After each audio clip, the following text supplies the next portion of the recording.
Hello बच्चों, बहुत बहुत नमस्कार। स्वागत है आज का आपके नए लेक्चर में। तो बच्चों, हम लोगों की चल रही थी some basic concepts of chemistry. Some basic concepts of chemistry के लेक्चर नंबर 2 के अंदर में हम लोगों ने इस मोल कंसेप्ट को शुरू कर दिया था। मोल के कंसेप्ट के अंदर में हम लोगों ने बेसिक्स मोल के कैलकुलेशंस को देखा था। हमने छोटी छोटी बातें सीखी थी। ग्राम एटॉमिक मास किसे कहते हैं, रिलेटिव एटॉमिक मास किसे कहते हैं, एक्चुअल एटॉमिक मास किसे कहते हैं, 1 AMU की क्या डेफिनेशन थी। मोल से जुड़े हुए कुछ बढ़िया सवाल हम लोगों ने किया था। तो आज का बच्चों लेक्चर नंबर 2 का कंटिन्यूशन ही है। इसके अंदर में भी हम करने वाले हैं आगे और भी थोड़े अच्छे सवाल मोल के रिलेटेड। उसके साथ साथ बच्चों, आज के ही लेक्चर में हम लोग स्टार्ट कर देंगे अपनी कॉन्सेप्ट ऑफ एटॉमिसिटी को। उसके साथ साथ आज पढ़ेंगे हम लोग एवरेज मॉलिक्यूलर मास का कैलकुलेशन। उसके साथ साथ वेपर डेंसिटी की सवाल। शुरू किया जाए आज का lecture. Yes, my name is organoholism Baba और ये है आपका ब्यूटीफुल सा चैनल ऑर्गेनहॉलिज्म नीट। तो बच्चों, कल के लेक्चर्स के अंदर में हम लोगों ने जो क्वेश्चंस का सेशन चलाया था, उसी क्वेश्चंस के सेशंस के अंदर में हम आगे बढ़ते हैं। ठीक है, आज भी हमें सवाल ही करने हैं। और देखो, मोल कॉन्सेप्ट जो चैप्टर है, इसे समझाने का क्या तरीका होता है कि इसके अंदर में थ्योरीज बहुत कम है। ठीक है, इसमें थ्योरीज आपको बहुत ज्यादा नहीं पढ़ना है। लेकिन थ्योरीज कम है इसका मतलब ये नहीं है कि इसके अंदर में कॉन्सेप्ट्स की कमी है। कॉन्सेप्ट्स बहुत सारे हैं और इनके कॉन्सेप्ट्स को कंप्लीट करने के लिए हमें क्या होता है कि क्वेश्चंस के थ्रू चलना पड़ता है। ठीक है, क्वेश्चंस के थ्रू हम क्या करते हैं, अपने कॉन्सेप्ट को बिल्ड करते हैं। ठीक है, तो आप यहाँ पे चिंतित मत होइएगा कि मैं आपको कैसे पढ़ा रहा हूँ, आपको बहुत सारे सवाल ही करा रहा हूँ, ऐसा नहीं है। ये जो चैप्टर है उसके अंदर में हम क्या करते हैं कि सवालों के थ्रू ही हर चीज हम लोग सीखने की कोशिश करते हैं। ठीक है, तो सवाल के थ्रू ही हम लोग हर चीज सीखेंगे और जो भी प्रॉब्लम आएगी वो हमारे जो आपकी मेरी जो इंस्टा हैंडल है बच्चों, इस इंस्टा हैंडल को रख लो सभी को और सभी को इसको फॉलो करो अगर जिन्हें जिन्हें पढ़ना है। ठीक है, इंस्टा हैंडल है बच्चों ऑर्गेनहॉलिज्म, जो भी नाम है चैनल का ऑर्गेनहॉलिज्म नीट। ठीक है बच्चों, यही इंस्टा हैंडल। इस इंस्टा हैंडल पे जाना, वहां पर आपको मेरा प्रोफाइल दिखेगा ऑर्गेनहॉलिज्म के नाम से। उस प्रोफाइल के अंदर में मुझे फॉलो करो और जो भी डाउट्स होते हैं आपके पूरी की पूरी जर्नी के अंदर में, जो भी डाउट्स आपको केमिस्ट्री के अंदर में जो चैप्टर्स चल रहे हैं वो वहां पर देखने को मिलेंगे। कुछ समय के बाद वहां पर हम अच्छे अच्छे सवाल पोस्ट करना भी स्टार्ट करेंगे related to their mole concept, जैसे जैसे चैप्टर खत्म होता है। ठीक है, तो अपने अच्छे कॉन्सेप्ट्स को बिल्ड करने के लिए, अच्छे सवालों को लगाने के लिए आप हमारे इंस्टा हैंडल को फॉलो करो, दैट इज ऑर्गेनहॉलिज्म नीट। इस चैनल पे हम और अच्छे कंटेंट लाएंगे और जैसा कि हमने वादा किया था कि आपको फिजिक्स और केमिस्ट्री के साथ फिजिक्स और बायोलॉजी के भी कंटेंट आपको डिलीवर्ड ऑर्गेनहॉलिज्म नीट पे होगा, तो उसके ऊपर काम चल रहा है। जल्दी ही आपके कुछ टीचर्स आपको देखने को मिलेंगे जो कि अच्छा कंटेंट दे रहे होंगे आपको इस चैनल पर रिगार्डिंग योर सक्षम नीट 2025। तो शुरू करते हैं बच्चों हम अपने क्वेश्चन सेशन को। ठीक है, तो आप यहां से क्या करो, सिर्फ और सिर्फ सवालों को देखो, बनाओ, और अगर ना बने तो फिर आपको सबको नियम पता है हमें करना क्या होता है कि वीडियो को पॉज करना होता है, क्वेश्चन को सॉल्व करना होता है। क्वेश्चन अगर ना बने तो वापस से वीडियो को ओपन करके मेरे सॉल्यूशंस को चेक करना होता है। ईमानदारी पूर्वक केमिस्ट्री पढ़ने के बाद ही आपकी केमिस्ट्री स्ट्रांग होते चली जाएगी। ठीक है बच्चों, तो जैसा कि क्वेश्चंस हम लोग सेशन पे चल रहे थे, तो हम लोगों ने कल कैलकुलेशन किया था बच्चों की इलेक्ट्रॉन्स है ना, किसी भी आयंस के अंदर में नंबर ऑफ इलेक्ट्रॉन्स कैसे निकालते हैं, है ना। How to calculate the number of an ions in an electron, किसी इलेक्ट्रॉन के अंदर में किस प्रकार से हम मतलब निकाल सकते हैं। ठीक है, तो एक सवाल हम लोग बात करने जा रहे हैं mixing of atoms and molecules की। ठीक है, आगे की कड़ी के अंदर में हम लोग स्टार्ट करने जा रहे हैं। जो ये क्वेश्चन सेशन है, ठीक है, इसके अंदर में हम क्या करते हैं बच्चों, कुछ ऐसे क्वेश्चंस करते हैं जिसके अंदर बच्चों की एटम्स और मॉलिक्यूल्स के बीच के मिक्सिंग वाले क्वेश्चन होते हैं। बच्चों, आपने एक टर्मिनोलॉजी पढ़ा होगा, दैट इज एटॉमिसिटी। क्या आपने सुना है एटॉमिसिटी क्या होता है सर? एक्चुअली एटॉमिसिटी हमें किसी भी मॉलिक्यूल मान लो गिवन है, ठीक है, कोई भी मॉलिक्यूल हमें अगर गिवन है तो उस मॉलिक्यूल के अंदर में वो पर्टिकुलर एटम की कंस्टिट्यूएंट कितनी है वो बताती है उसकी एटॉमिसिटी। जैसे कि मैं समझाना चाहता हूं कि अगर मान लो कि मेरे पास वाटर है, ठीक है, तो इस वाटर के अंदर में आपसे पूछा जाए कि ये वाटर बना कैसे है, तो ये वाटर बना है सर कि दो एटम्स हाइड्रोजन के लगे हैं और एक एटम जो है वो ऑक्सीजन का लगा है। तो अगर आपसे कोई पूछे कि व्हाट इज द एटॉमिसिटी, मतलब कि कितने नंबर ऑफ एटम्स हाइड्रोजन के हैं, वही कहलाएगा सर एटॉमिसिटी। तो हाइड्रोजन के कितने एटम्स है सर? 2 एटम है, तो इसकी एटॉमिसिटी कितनी होगी सर? 2 होगी। अगर ऑक्सीजन की पूछी जाए तो कितनी होगी सर? ऑक्सीजन की कितनी होगी? 1 होगी। जैसे कि एग्जांपल है Na2CO3.10H2। अब मैं बताओ कि इसके अंदर में आपसे पूछ दिया जाए what is the atomicity of oxygen, you can easily see that the oxygen is in 3 and 4, ठीक है ना, 4 और ये कितना हो जाएगा सर? 3 इंटू कितना हो जाएगा? 10, ठीक है। तो टोटल 13 एटम्स किसके हैं सर? ऑक्सीजन के इसके अंदर में पाए जाते हैं। कोई आपसे पूछे what is the number of an carbon atoms in this molecule, तो you can see that only 1 carbon is presented in the washing soda. You know about the formula of washing soda, ठीक है। ये बच्चों किसका formula है? Washing soda का formula है ना। ये तो वाटर है, आपको पता ही है, जल ही जीवन है। क्लियर है? तो what is atomicity you can understand now. Okay, atomicity क्या होता है आपको समझ में आ गया। जैसे कि मान लो एक एग्जांपल मैं लिखता हूं C6H12O6, this is known as glucose, ठीक है। इसे क्या कहा जाता है बच्चों? ग्लूकोज कहा जाता है। तो ग्लूकोज कहा जाता है सर। इसके अंदर में अगर आपसे पूछा जाए कि what is the atomicity of hydrogen, you can say about there are 12 atoms of the hydrogen present in the glucose molecule। कोई आपसे पूछ दे कि what is the atomicity of carbon, तो you can easily say that the 6 atoms, है ना। कितने atoms है sir? 6 atoms है। वैसे ही ऑक्सीजन का भी आप लिख सकते हो कि 6 एटम्स ऑक्सीजन के भी पाए जाते हैं इसके अंदर में। क्लियर है? एकदम समझ में आया। अब मैं बताता हूं कि why I am talking about atomicity. Atomicity मुझे पढ़ाने की रिक्वायरमेंट क्या थी, ठीक है। तो उसको समझाने के लिए मेरे पास एक सवाल है, उसको लिखो। सवाल बच्चों क्या है, मैं निकालता हूं। लिखा हुआ है find the number of the mole of oxygen atom. Question क्या है? Find the number of mole, find the number of mole of oxygen atom. क्या बोला मैंने sir? Find the number of the mole of the oxygen atom in 0.2 gram of in the 0.2 mole of washing soda।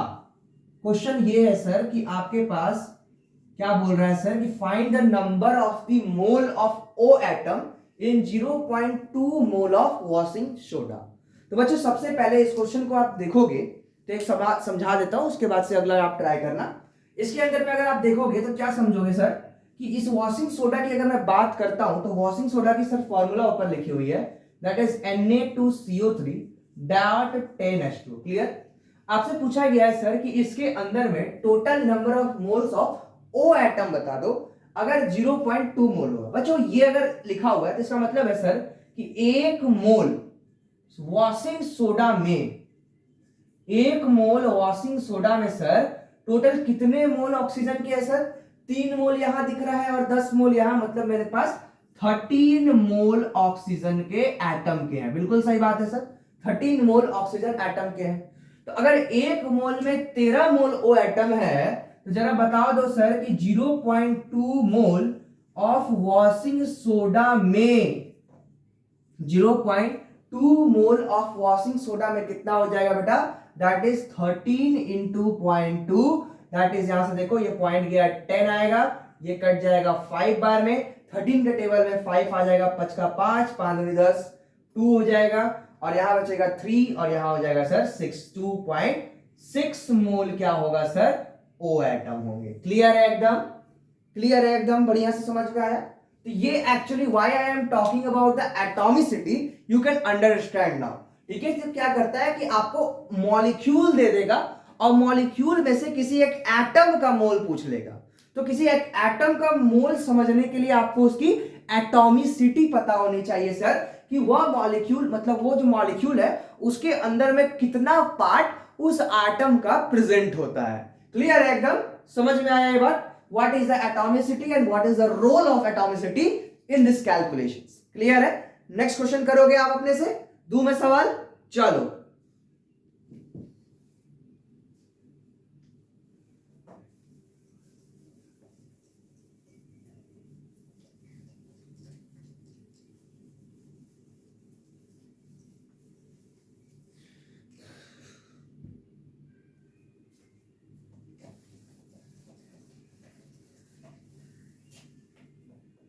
तो question लिखो बच्चों, लिखो how many moles of the H2SO4।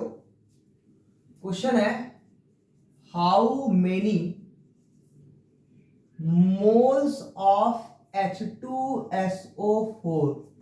How many moles of the H2SO4? ठीक है ना, 0.08 मोल O atom will be present. 0.08 mole of O atom, ठीक है ना, will be present. will be present. Same सवाल है, ट्राई करिए, ट्राई कीजिए, सेम सवाल है, ट्राई कीजिए. आपके पास है 10 मिनट्स, सॉरी 1 मिनट, ठीक है, 1 मिनट के अंदर में आपको इसको ट्राई कर लेना है.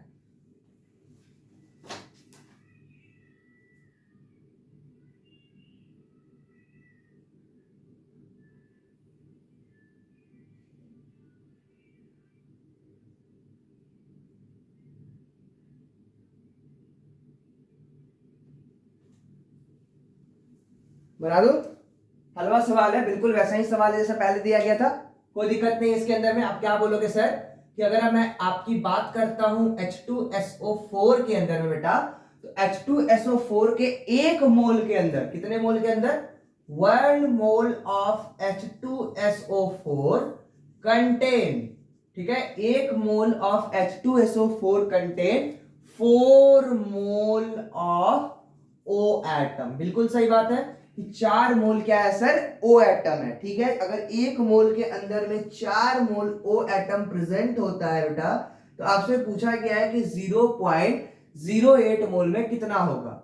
ठीक है, तो 4 मोल O एटम पे how many moles of H2SO4. अब यहाँ पे क्या बोला है बेटा, H2SO4 के मोल्स बताने हैं, ठीक है, और O एटम के नहीं. तो हम क्या बोलेंगे सर कि 1 मोल H2SO4 में अगर 4 मोल O एटम है, तो 1 मोल O एटम में 1/4 मोल होगा H2SO4 का. ध्यान से देखो, सवाल उल्टा है. इस बार आपसे पूछा क्या गया है सर कि how many moles of H2SO4, है ना, इन 0.08 मोल ऑफ O एटम.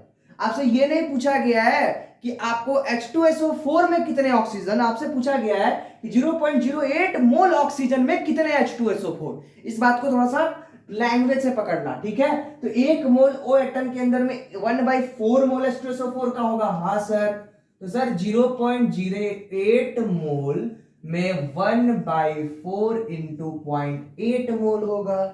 ठीक है, तो ये will be right as 1/4 into 8 into 10 raise to power -2. ये आ जाएगा बेटा 2 इंटू 10 की पावर -2 मोल, मतलब 0.02 मोल्स. कोई भी टफ सवाल नहीं होता बेटा केमिस्ट्री के अंदर में. आपको बस और क्या करना है, लैंग्वेज को समझना है और सॉल्व कर देना है क्वेश्चन को. ठीक है, अगला सवाल लिखूं मैं, बढ़िया सवाल लिखता हूं, बना के दिखाना. ठीक है, चलो सवाल यह है बेटा कि the number of the atom, यहां क्वेश्चन थोड़ा अलग है.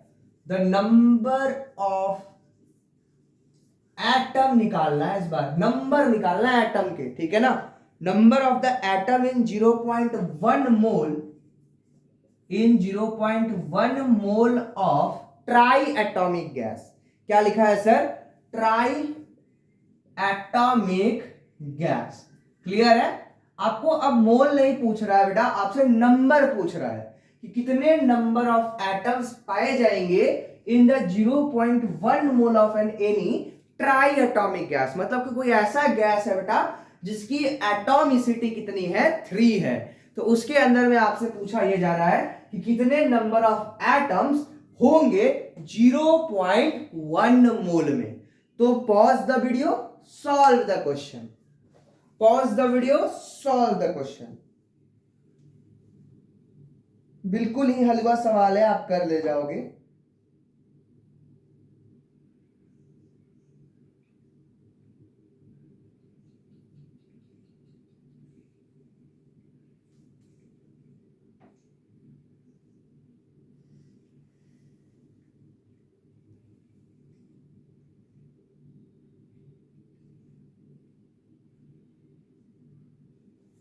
सॉल्व करूं मैं, सॉल्व करूं मैं, कोई दिक्कत नहीं है.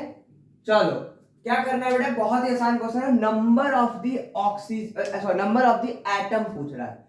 बेटा कोई भी ट्राई एटॉमिक मॉलिक्यूल ले लेते हैं, let me suppose the molecule is A3, ठीक है, ये ट्राई एटॉमिक गैस है, क्लियर, ये क्या है बेटा, एक ट्राई एटॉमिक गैस है, क्लियर है एकदम, ट्राई एटॉमिक गैस है बेटा, ट्राई एटॉमिक गैस है, इसके मतलब कितने होंगे सर, 3 मोल ऑफ ए होंगे इसके, क्लियर है, ए के कितने एटम के मोल होंगे सर, 3 होंगे मोल, ठीक है।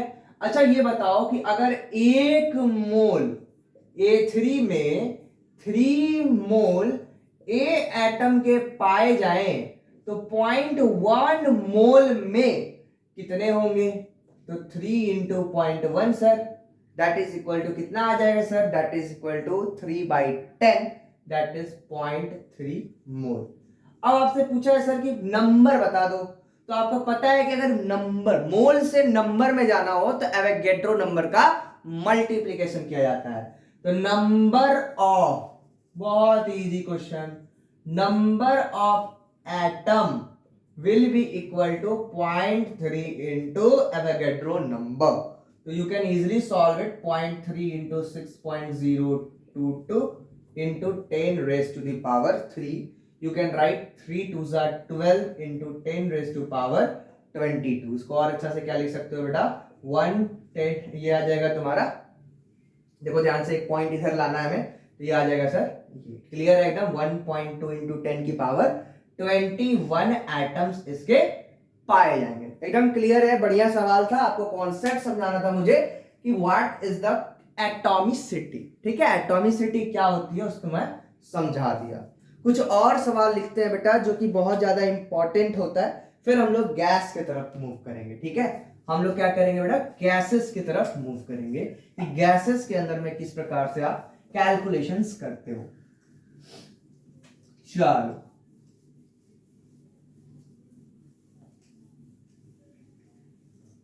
चलो देखो, बढ़िया सवाल लाया हूं मैं, कोई दिक्कत नहीं है,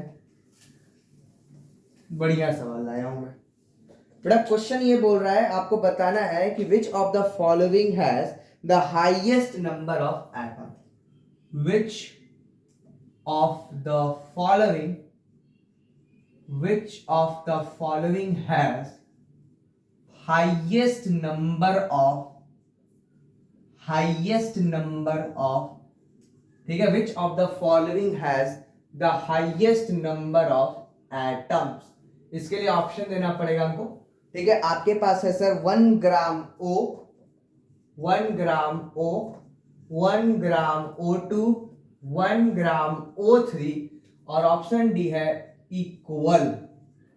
सॉल्व करिए सवाल को, सॉल्व करिए सवाल को, which of the following has the highest number of atom,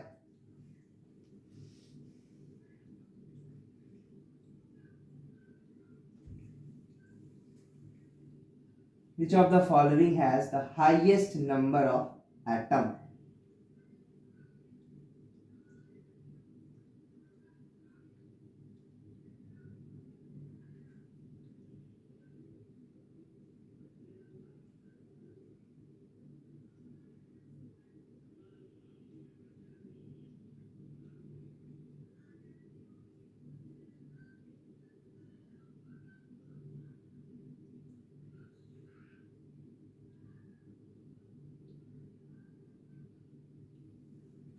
करेंगे सॉल्व बच्चों। यहां पे मैं एक पहला आपको ऑर्गेनहॉलिक ट्रिक देना चाह रहा हूं। जब भी बच्चों इस तरह का क्वेश्चन आए, जब भी आपको ऐसा कोई भी क्वेश्चन आए तो क्या करना है ये समझ, यहां से आपके ट्रिक्स वाले कंसेप्ट्स भी आएंगे धीरे धीरे, ठीक है। ट्रिक ये बोलता है बेटा कि अगर मान लो कि किसी एक ही एटम का, ध्यान सुनना, किसी भी एक ही एटम का, ठीक है, अगर इक्वल दे रखा हो, वेट दे रखा हो, इक्वल वेट के सारे एटम्स अगर गिवन होते हैं तो बेटा उसके अंदर में नंबर ऑफ एटम्स अगर कोई पूछे कि किसका नंबर ऑफ एटम्स ज्यादा होगा, वो हमेशा क्या होगा सर, बराबर होगा सभी के अंदर। आप इसके अंदर में निकालोगे तो भी Na/16 आएगा, इसके अंदर निकालोगे तो भी Na/16 आएगा, इसके अंदर निकालोगे तो भी Na/16 आएगा। तो बेटा मैं एक ट्रिक लिख देता हूं कि equal weight of the all forms of an any element will have the equal number of atom, ठीक है, इक्वल, ठीक है ना, क्या बोलेंगे sir, equal weight of all the forms, equal weight of all the forms of element, ठीक है, equal weight of, क्या बोलेंगे sir, all the forms of the element have equal number of atom. जब भी ऐसा क्वेश्चन दिखे, कभी भी बैठ के एग्जाम में क्वेश्चन नहीं सॉल्व करना है। क्वेश्चन आप अगर सॉल्व करने जा रहे हो तो आपको तीनों ऑप्शन को चेक करना पड़ेगा, जो कि एक बहुत ही ज्यादा क्या है सर, टाइम कंज्यूमिंग टास्क है। और ऐसे सवाल नीट में आपको एक्सपेक्टेड है, ठीक है, ये क्वेश्चन आपकी नीट के लिए एक्सपेक्टेड क्वेश्चन हो सकता है, ठीक है, ये क्वेश्चन आ भी सकता है आपके पेपर में, या फिर आपको बहुत सारे टेस्ट के अंदर में इस तरह के सवाल देखने को मिलेंगे बेटा। तो बेटा अब हम लोग स्टार्ट करने जा रहे हैं। यहां तक जो थी ये बेसिक्स बात थी, मतलब कि मोल से रिलेटेड। हम दो फॉर्मूलाज के ऊपर में बढ़िया बढ़िया सवाल आपको करा दिया, ठीक है, जो कि दो फॉर्मूला था, दैट इज जो नंबर ऑफ एटम्स निकालने का, और दूसरा सर वेट देकर मोल निकालने का। अब हम बात करने जा रहे हैं बेटा उन ऐसे मॉलिक्यूल्स के ऊपर जो सर क्या है, गैसियस फॉर्म में होते हैं। तो बेटा गैसियस फॉर्म के अंदर में जो फॉर्मूलाज होती है वो हमेशा वैलिड नहीं होती। सिर्फ और सिर्फ बेटा जो हम लोग थर्ड फॉर्मूला अभी जो पढ़ने वाले हैं मोल का, वो फॉर्मूला आप हर जगह अप्लाई नहीं कर सकते हो। आप सिर्फ और सिर्फ उस फॉर्मूला को अप्लाई कर सकते हो उस जगह पर सर जहां पर क्या दिया हुआ हो, जहां पे सर हमारे पास कोई गैसियस मॉलिक्यूल दिया हुआ हो। अगर आपके पास कोई गैसियस मॉलिक्यूल नहीं है तो आप उन फॉर्मूलाज को अप्लाई नहीं कर सकते हो, ठीक है बेटा। तो हम सीखने जा रहे हैं calculations of mole on NTP and STP. You can no about the what do you mean by NTP and STP. नहीं जानते होगे आप लोग, आपके लिए फर्स्ट टाइम होगा। आईसीएसई वाले बच्चे शायद एनटीपी और एसटीपी पढ़ के आए होंगे, लेकिन जो सीबीएसई ओरिएंटेड स्टूडेंट्स होंगे या फिर बाहर की कोई भी स्टेट बोर्ड के बच्चे होंगे, उन्हें एनटीपी या एसटीपी पता नहीं होगी। तो बेटा हम बात करने जा रहे हैं गैसेस एट एनटीपी और एसटीपी, ठीक है, हम बात करने जा रहे हैं gases at NTP and STP. बिल्कुल प्रेम से मैं इस चैप्टर को कवर करूंगा, लगभग 10 लेक्चर्स के अंदर में कवर करूंगा। बहुत ज्यादा लंबे लंबे लेक्चर मुझे नहीं बनाने हैं, ताकि आप चबा चबा कर प्रेम पूर्वक चैप्टर को खाओ और आपके कॉन्सेप्ट्स बिल्ड हो, ठीक है। अगर ये क्लास कोर्स होती तो मैं तो लगभग 8 घंटे के अंदर इस चैप्टर को एक बार में निपटा सकता हूं, कोई बड़ी बात मेरे लिए नहीं है इस चैप्टर को खत्म करना।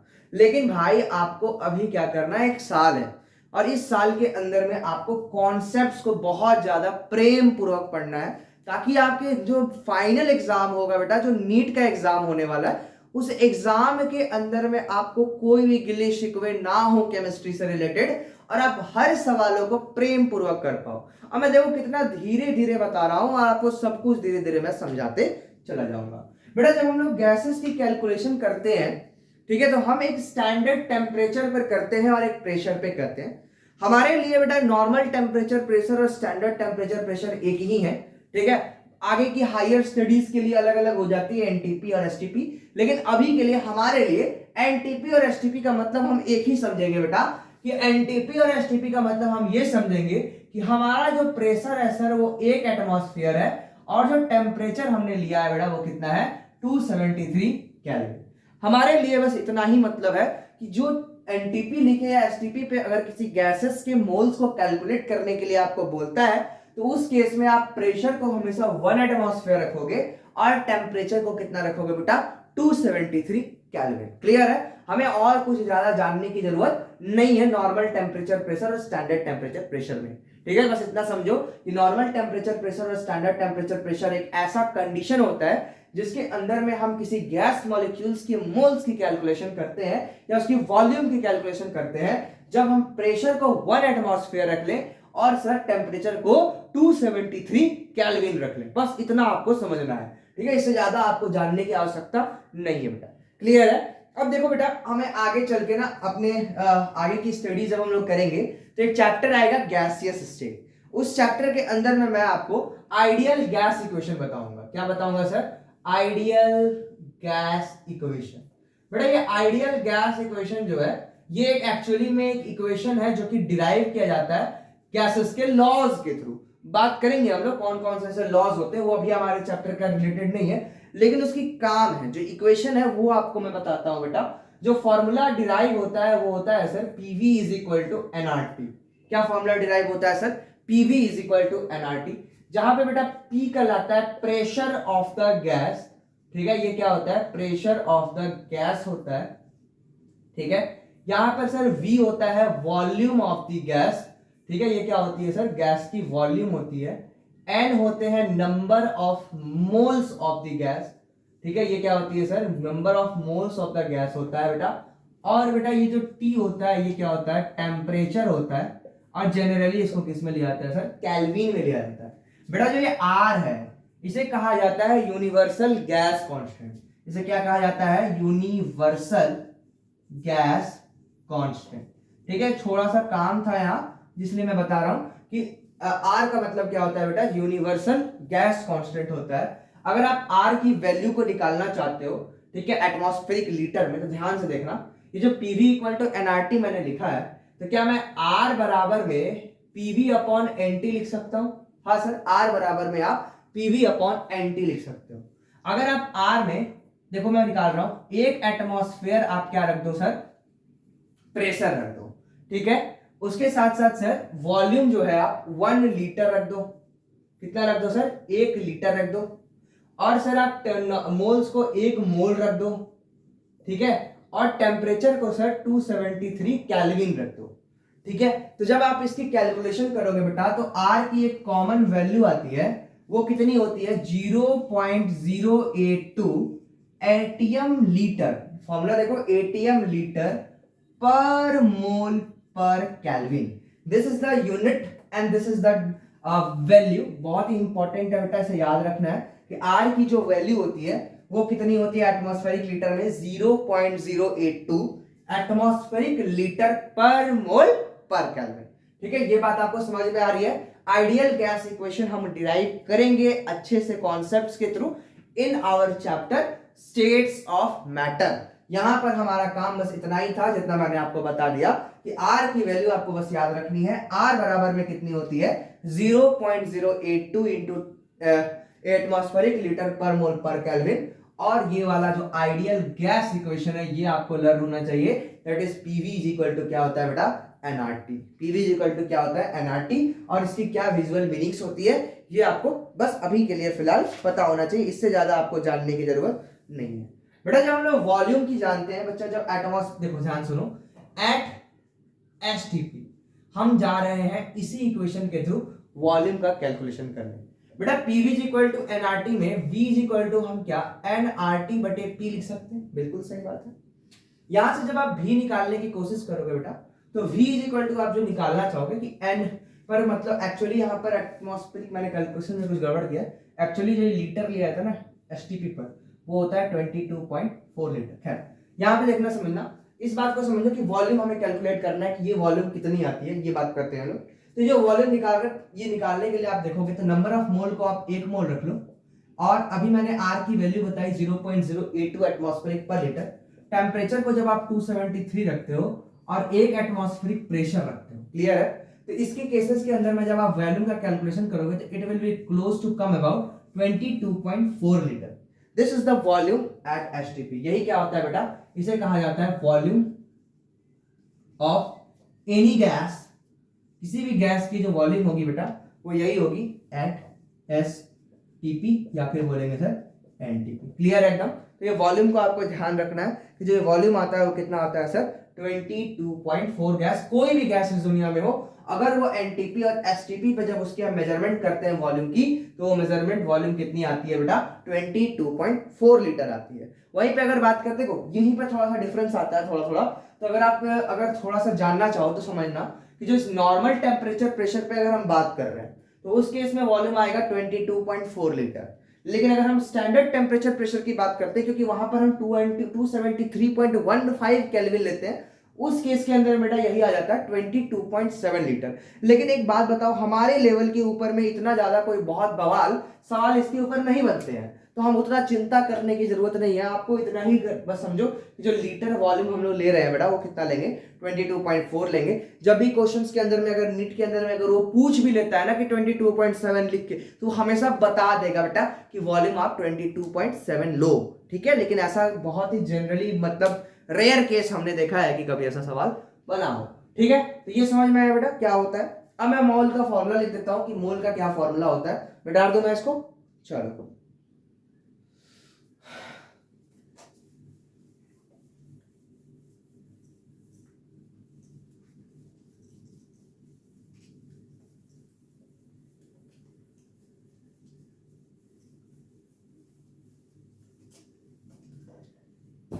तो मोल का क्या फॉर्मूला बनेगा, इससे इंपॉर्टेंट है सर कि जो मोल बनेगा सर वो मोल कितना फॉर्मूला बनेगा। तो अगर मैं मोल की फॉर्मूला लिखना चाहूं तो मैं बताऊं कि मोल बराबर में रैक वाली काम है, मोल बराबर बेटा यहाँ पे एक फॉर्मूला बनेगा, तीसरा फॉर्मूला नोट करना, that is volume of the gas at STP divided by 22.4 litre. अगर आप इस फॉर्मूला को लगाओगे तो you can easily calculate the volume of an any gas at STP, ठीक है, volume of an any gas at STP। तो एक सवाल से मैं इसको समझाना चाहूंगा, बहुत ही ज्यादा टफ सवाल नहीं है। क्वेश्चन क्या है बेटा समझो, क्वेश्चन बोला है कि 6.4 gram of an unknown gas, 6.4 gram of unknown gas मतलब एक ऐसा गैस है जो हम नहीं जानते, ठीक है, उसका 6.4 ग्राम है। इट्स ऑक्युपाइज, ये जो है बेटा ये ऑक्युपाई करता है 2.24 लीटर, ठीक है, 2.24 litre at STP, at STP। The gas is, हमको बताना है सर कि गैस क्या है, द गैस इज, ऑप्शन 1 में है हमारे पास O2 गैस, ऑप्शन बी में है N2 गैस, ऑप्शन सी में है CO2 गैस, और ऑप्शन डी में है बेटा that is SO2 gas. Question थोड़ा सा ट्रिकी है, कोई बहुत ज्यादा टफ सवाल तो नहीं बोलूंगा लेकिन ट्रिकी जरूर है।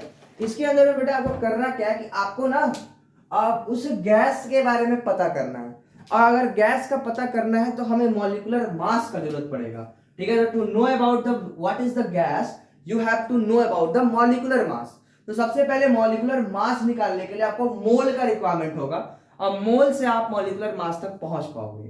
तो आप ट्राई करो इसे, ठीक है, आपको मैं 2 मिनट देता हूं, उस क्वेश्चन को आप घूरो और सोचो कैसे इसकी आप मॉलिक्यूलर मास तक पहुंच सकते हो, ट्राई कीजिए।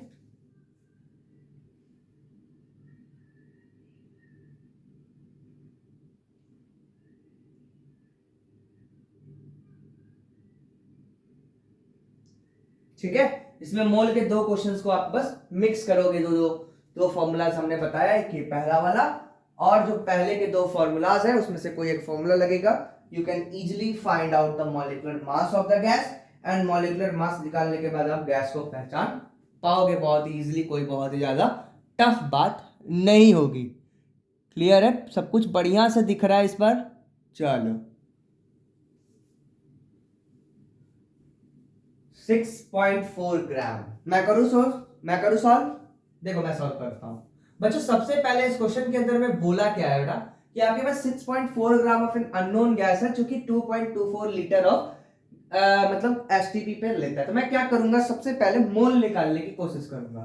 तो बेटा मोल का फॉर्मूला ऊपर लिखा हुआ है कि volume of the gas given is 2.24 divided by 22.4 litre. आप इसकी जब कैलकुलेशन करोगे तो ये आएगा 1/10 that is equal to 0.1 mole, एकदम सही है, 1/10 that is equal to 0.1 mole. Okay, अब बेटा ये बताओ कि मोल मुझे पता चल गया, हाँ सर। वेट दिया हुआ है, कितना दे रखा है सर, वेट दे रखा है 6.4 ग्राम, और मेरे पास मोल कितने हैं बेटा, दैट इज 0.1 मोल। तो you can write the another formula of the mole, that is the mole is equal to होता है sir given weight upon molecular weight, ठीक है, we can write the given weight upon molecular weight. तो you can easily find out the given weight of the molecule, and molecular weight आपको निकालना है। तो मोल में से अगर आप गिवन वेट को डिवाइड कर दोगे तो कितना आ जाएगा, आंसर आ जाएगी। ध्यान से देखो, मॉलिक्यूलर ऐसे लिखोगे ना, mole into molecular weight is equal to given weight, है ना। तो यहां से आप देखो molecular weight will be equal to given weight divided by mole. तो गिवन वेट कितना है 6.4 और ये कितना है सर 0.1। तो आंसर देखो ध्यान से, ये कट जाएगा तो कितना आ जाएगा सर 64 ग्राम। अब 64 ग्राम मॉलिक्यूल है। अब ये बताओ किसका मॉलिक्यूलर मास 64 हो सकता है? इसकी तो नहीं होगी सर। ऑक्सीजन की कितनी होगी? 32 होगा। नाइट्रोजन का निकालेंगे तो कितना आ जाएगा? 28 हो जाएगा। कार्बन डाइऑक्साइड का निकालेंगे तो 44 हो जाएगा। हाँ, SO2 का अगर आप निकालोगे तो कितना आएगा सर 64। इसलिए आंसर क्या हो जाएगा? डी। तो कुछ इस तरह से मिक्सिंग के क्वेश्चंस भी आपको देखने को मिल सकते हैं इस टॉपिक से रिलेटेड। ठीक है बेटा, ये आपको समझ में आ रहा है कैसे हम क्वेश्चंस को ऑक्युपाई कर रहे हैं, कैसे आप कैसे अच्छे सवालों को लगा पा रहे हो। क्लियर है? समझ में आया? समझ में आया सब कोई को? तो बेटा यहां तक हमारा basic laws of the mole खत्म होता है। यहां के बाद से हमारा स्टार्ट होने जा रहा है एवरेज मॉलिक्यूलर मास का कंसेप्ट। मतलब हम यहां पर क्या करने वाले हैं, डिफरेंट डिफरेंट आइसोटॉप्स को जानेंगे, है ना। बहुत सारे क्या होते हैं, ऐसे बहुत सारे एटम्स इस दुनिया में पाए जाते हैं, बहुत सारे ऐसे एलिमेंट पाए जाते हैं बेटा जिनकी मॉलिक्यूलर मास एक्चुअली में एवरेज होती है। अब एवरेज क्यों होती है सर किसी की? मतलब ये है कि उसका जो एग्जिस्टेंस है नेचर में वो एक से अधिक फॉर्म में पाया जाएगा। तो जो भी हम लेंगे, जो मॉलिक्यूलर मास निकालेंगे, वैसा थोड़ी ना, जैसे मैं बात बताऊं तो जैसे कार्बन की अगर बात करते हो बेटा, तो कार्बन के दो आइसोटॉप आपने सुना होगा, C12 C14। C12 C14 जैसे वैसे हम बोलते हैं कि C14 रेडियो आइसोटॉप होता है, लेकिन these all are the isotopes, है ना। इन्हें क्या कहा जाता है बेटा? आइसोटॉप कहा जाता है। मतलब क्या है कि एक ही एलिमेंट की, अगर एक ही एलिमेंट की, ठीक है ना, एक से अधिक, मतलब क्या होगा, उसकी एटॉमिक नंबर सेम हो लेकिन मास नंबर बार बार इफेक्टली चेंज होता हो, तो ऐसे एलिमेंट्स को क्या कहा जाता है बेटा? ऐसे कंपाउंड्स या फिर मॉलिक्यूल को हम आइसोटॉप्स कहते हैं। तो जब भी किसी नेचर के अंदर में आइसोटॉप्स होते हैं, जब भी आइसोटॉप्स बनते हैं, तो उस केस के अंदर में दोनों की एवरेज मॉलिक्यूलर मास की बात हम करते हैं। किसकी बात करते हैं बेटा? Average molecular mass by the help of the some formulas and what is the percentage abundance of these two in the nature। समझ रहे हो आप? तो वही मैं समझाना चाहता हूं। तो सबसे पहले वही हम लोग बात करेंगे, दैट इज एवरेज मॉलिक्यूलर मास। यहीं पर जो हम मोल कंसेप्ट में जो एवरेज मॉलिक्यूलर मास पढ़ाएंगे वो बहुत ही बेसिक वाला होगा, और ज्यादा डिटेल में एवरेज मॉलिक्यूलर मास हम स्टेट्स ऑफ मैटर में कवर करेंगे। ठीक है, हम कहां कवर करेंगे? स्टेट्स ऑफ मैटर में। स्टेट्स ऑफ मैटर आते आते ओवरऑल 2 महीना पार हो चुका होगा, क्योंकि अभी जो हम लोग आज चैप्टर्स चल रहे हैं ये बहुत बेसिक चैप्टर्स हैं क्लास 11th के। ये जिन्हें नहीं आता बच्चों, उनको केमिस्ट्री नहीं आती। मैं बता रहा हूं कि ये 4-5 चैप्टर जो है यही पूरे के पूरे केमिस्ट्री के जड़ हैं, और जिन्हें ये सब में नहीं समझ में आता फिर पूरी केमिस्ट्री समझ में नहीं आती है, और फिर वो जीवन भर रोते हैं। ठीक है, मैं फिजिकल और ऑर्गेनिक केमिस्ट्री ले रहा हूं। आपको इन ऑर्गेनिक केमिस्ट्री कोई और आगे बढ़ाएंगे, कौन आएंगे उसकी बात हम रिवील करेंगे आपको। खैर अभी फिलहाल मैं आपको फिजिकल और ऑर्गेनिक केमिस्ट्री पढ़ाऊंगा। मेरे आगे के 3-4 महीने सिर्फ और सिर्फ फिजिकल केमिस्ट्री के लेक्चर्स आएंगे, और लास्ट के जो 2 महीने होंगे उसके अंदर में हम ऑर्गेनिक केमिस्ट्री पढ़ाएंगे। ठीक है, तो आप मस्ती से पढ़ो यार, मेरे तरफ से आपको कोई प्रॉब्लम नहीं होगा। सारे कॉन्सेप्ट्स बहुत सारे सवालों के थ्रू मैं कवर करते चला जाऊंगा। ठीक है, उसके साथ साथ आपको मैं ट्राई करता हूं गूगल ड्राइव का लिंक देकर आपको अच्छे अच्छे सवालों का मैं फर्स्ट चार्ट बना के आपको मैं दिया करूं। ठीक है बेटा, तो हम बात करने जा रहे हैं अपना नेक्स्ट कॉन्सेप्ट के ऊपर, that is known as average molecular mass. ठीक है, हमारा जो टॉपिक है वो क्या है सर? Average molecular mass. ठीक है, एवरेज मॉलिक्यूलर मास क्या होता है बेटा? इस कॉन्सेप्ट को हम जानेंगे। इस कॉन्सेप्ट को जानने से पहले हमें एक टॉपिक समझना चाहिए जिसे हम लोग कहते हैं आइसोटॉप्स। ठीक है, आइसोटॉप किसे कहा जाता है बेटा? आइसोटॉप का मतलब मैंने बता दिया। ठीक है, कि आइसोटॉप वैसे एलिमेंट्स होते हैं, ठीक है ना, वो क्या होते हैं सर? वो एटम होते हैं सर वैसे एलिमेंट के जिनकी क्या होगी सर? एटॉमिक नंबर सेम होगी, लेकिन मास नंबर में क्या होगा सर? डिफरेंस होगा। ठीक है, तो मैं इसका डेफिनेशन लिख देता हूं कि atoms of the same element, atoms of same element, ठीक है, एक ही एलिमेंट के दो अदर एटम्स, ठीक है, having same atomic number, same atomic number मतलब बेटा जेड, मतलब नंबर ऑफ प्रोटॉन सेम होंगे, but difference in their mass number, ठीक है, but the difference in their क्या बोलेंगे बेटा, mass number, that is a. ठीक, तो ऐसे एलिमेंट्स को हम क्या कहते हैं, आइसोटॉप्स कहते हैं। जैसे कि एग्जांपल में बता दूं मैं कि कार्बन हैव टू आइसोटॉप्स, दो आइसोटॉप्स कार्बन के होते हैं, one is known as C12 and another is C14। Similarly बेटा क्लोरीन की अगर बात करते हो, क्लोरीन के भी दो आइसोटॉप्स पाए जाते हैं, ठीक है, क्लोरीन के भी दो आइसोटॉप्स होते हैं, C17 35, ऐसा लिखना था मुझे, क्लोरीन 1735 एंड क्लोरीन 1737, ये दो होते हैं बेटा क्लोरीन के आइसोटॉप्स। वैसे ही बेटा हाइड्रोजन के भी होते हैं, हाइड्रोजन हैव 3 आइसोटॉप, इसके बारे में हम लोग और डिटेल स्टडी करेंगे इनऑर्गेनिक केमिस्ट्री में, सर पढ़ाएंगे आपको हाइड्रोजन। तो हाइड्रोजन के 3 आइसोटॉप्स होते हैं बेटा, पहला होता है प्रोटियम, दूसरा होता है बेटा ड्यूटेरियम, और तीसरा होता है दैट इज ट्रिटियम। ठीक है, तो मैं नाम लिख देता हूं, इसे कहा जाता है प्रोटियम, इसे कहा जाता है ड्यूटेरियम, इसे कहा जाता है ट्राइटियम। इसमें से इंपॉर्टेंट ये है बेटा कि जो ट्राइटियम है ये एक रेडियो आइसोटॉप होता है, ठीक है, ये क्या होता है, रेडियो आइसोटॉप होता है। रेडियो आइसोटॉप समझते हो ना, मतलब कि ये रेडियो एक्टिविटी शो करता है ना, जब कुछ हाफ लाइफ होगा, खैर सब चीज पे आगे समझ में आएगी। तो ये हो गया सर आइसोटॉप किसे कहते हैं, क्लियर, क्या होता है आइसोटॉप, मैंने आपको समझा दिया। बेटा एक क्या होता है कि हर एक एलिमेंट जो होता है, जो कि डिफरेंट डिफरेंट आइसोटॉप्स में पाए जाते हैं, तो उनका कुछ ना कुछ क्या होता है कि इस नेचर के अंदर में कुछ ना कुछ कंट्रीब्यूशन होता है। अब ऐसा तो नहीं होगा ना कि पूरा का पूरा नेचर में सिर्फ C12 होगा या फिर C14 होगा, उनका कुछ ना कुछ क्या है सर, परसेंटेज एबंडेंस होता है ना। हर एलिमेंट का क्या होता है बेटा, कुछ ना कुछ क्या होता है, परसेंटेज एबंडेंस होता है। तो जो परसेंटेज क्वांटिटी बोलेंगे of an isotope in the nature is known as its percentage abundance. ठीक है, तो हम यही बोलना चाहते थे कि जो क्या बोलेंगे सर, दैट इज एन, ठीक है, परसेंटेज क्वांटिटी बोलो, परसेंटेज क्वांटिटी, ठीक है, percentage quantity of isotopes in nature is called percentage abundance. उसी को क्या कहते हैं बेटा, परसेंटेज एबंडेंस कहा जाता है। इसी को क्या कहा जाता है सर, परसेंटेज एबंडेंस कहा जाता है। तो मैं फॉर्मूला लिखने जा रहा हूं एवरेज मॉलिक्यूलर मास का, बिटार के, ठीक है,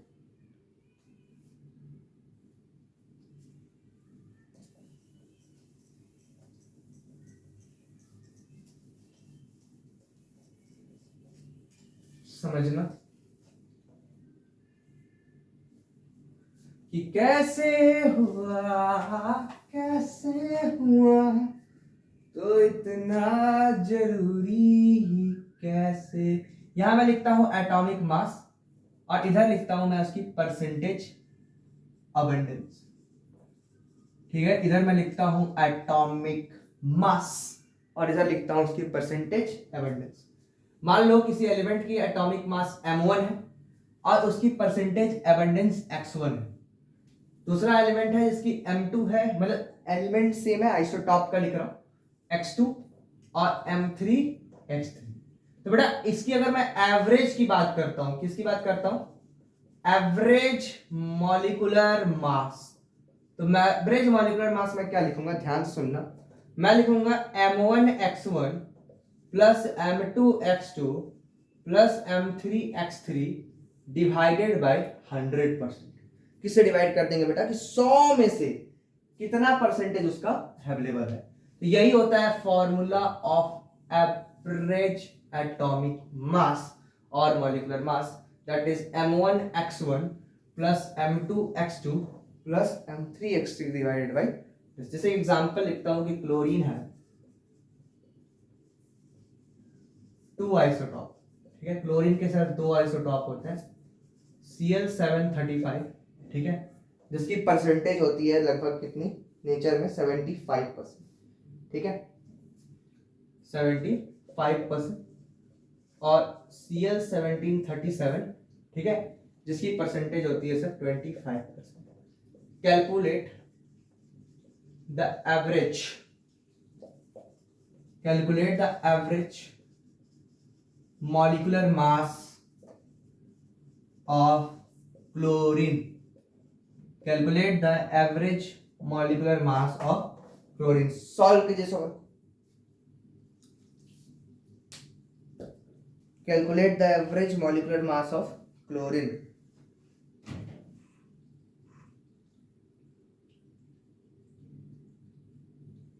calculate the average molecular mass of chlorine. सीधे फॉर्मूला पे रखना है और आंसर लाना है। क्या करना है बेटा? फॉर्मूला पे रखना है। तो एवरेज, अगर मैं बात करता हूं एवरेज मॉलिक्यूलर मास की, तो मैं क्या लिखूंगा?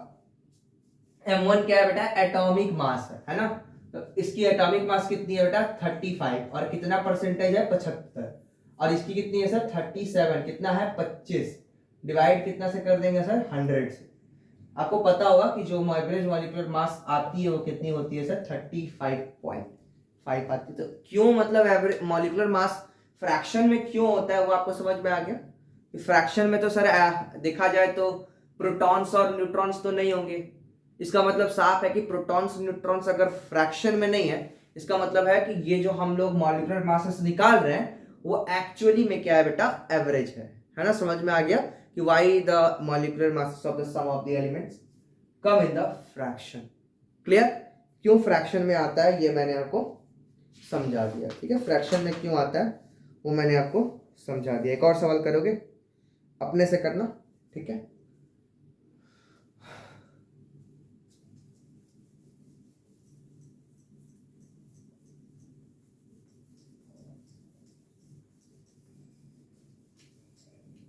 आप और अच्छे से सीख लो, उसके बाद मैं आपको और भी ज़्यादा अच्छे अच्छे ट्रिक्स सिखाऊंगा।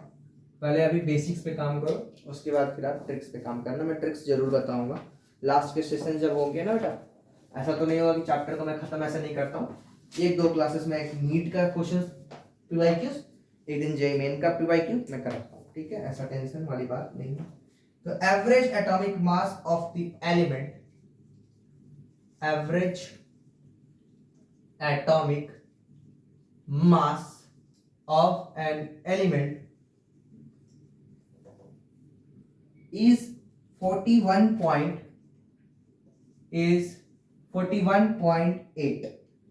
If it existed in a nature, if it exists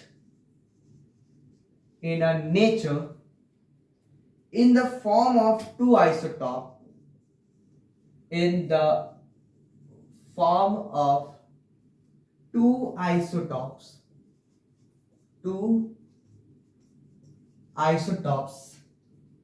ठीक है, 40 and 42, 40 and 42.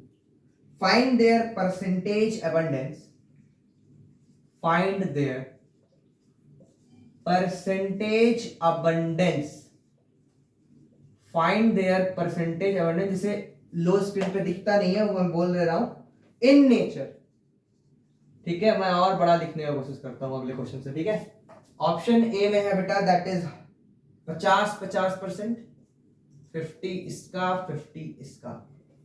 दूसरा ऑप्शन में है दैट इज 30-70% तीसरा ऑप्शन में है बेटा दैट इज 10 और 90, 10 and 90%, और 60 और 40। चौथा ऑप्शन है सर 60 और 40%, ठीक है। सॉल्व करो इस क्वेश्चन को। एवरेज निकाल दिए रखा है। इस बार आपसे क्या बोल रहा है? x1 और x2 की वैल्यू, ठीक है। इस बार आपको x1 और x2 की वैल्यू फाइंड करने की जरूरत है। सॉल्व करेंगे इस क्वेश्चन को।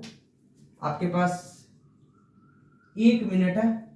पॉज करो वीडियो को, हाथ लगाओ सवाल पर। पॉज करो वीडियो को, हाथ लगाओ सवाल पर। Average atomic mass of the element is 41 41.8 है, थोड़ा ध्यान देना। मैं अगर कैमरा में अगर नहीं पता चल रहा है तो मैं फिर से अच्छे तरह से लिख देता हूँ 41.8, ठीक है, 41.8 है, 41.8, ठीक, 41.8 है, ठीक। If it exists in a nature in the form of two isotope 40 and 42, find their percentage abundance in nature, find their percentage abundance in nature। हाँ, सॉल्व करिए इसको।